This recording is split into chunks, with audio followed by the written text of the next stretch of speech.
Guys, আজকে আমি বানাবো আলুর পরোটা। তার জন্য আমি এখানে পেঁয়াজ কুচিয়ে নিয়েছি, ধনেপাতা কুচিয়ে নিয়েছি, আর এখানে হচ্ছে অলরেডি আলুটাকে সেদ্ধ করে একটু সব রকম মশলা ফসলা দিয়ে আলুটাকে পুরো রেডি করে নিয়েছি। একটু টেস্ট করেও দেখি, কারণ নতুন হাতে রান্না তো। নুনটা একদম পারফেক্ট আছে। তো এটা একটু ঠান্ডা হলে এটাকে আমি মাখাবো। তার আগে আমি ময়দাটা মেখে নিই। তো আমি এখানে মেখে নিচ্ছি ময়দা। এর মধ্যে নুন, তেল, আটা ময়দা দুটো মিক্স করেই মাখছি যাতে বেলতে আমার সুবিধা হয়। তো এটাকে ফার্স্টে আমি দেখো ময়ন দিয়ে নিলাম। তো এবার এটাকে আমি ম্যাজিক করে ডোটা বানিয়ে নিই। তো এখানে ডো আমার পুরো কমপ্লিট হয়ে গেছে, এরকম সফট সফটই থাকবে। এটাকে আমি এখন সাইড করে দেবো।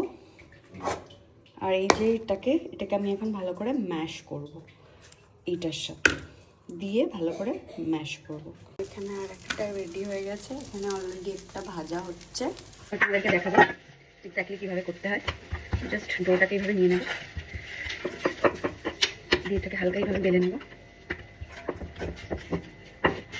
বেলে নেওয়ার পরে এখানে একটা এই যে আলু মাখাটা, এই আলু মাখার পিসটা দেবো, দিয়ে এটাকে এইভাবে ক্লোজ করবো পিঠের মধ্যে, দিয়ে এটাকে একসাথে করে এই মুখটাকে এইভাবে জয়েন্ট দিয়ে চেপে দাও। অ্যান্ড দেন পুরো রেডি। এটার মধ্যে দেবো আঠা, একটু ঠেসে দেবো হালকা, সুন্দর করে বেলা নেবে, সুন্দর করে হয়েছে ভাজা। সো এই হলো আমার আলুর পরোটা। এখন আমি খাবো মেড বাই মি আলুর পরোটা উইথ টক দই।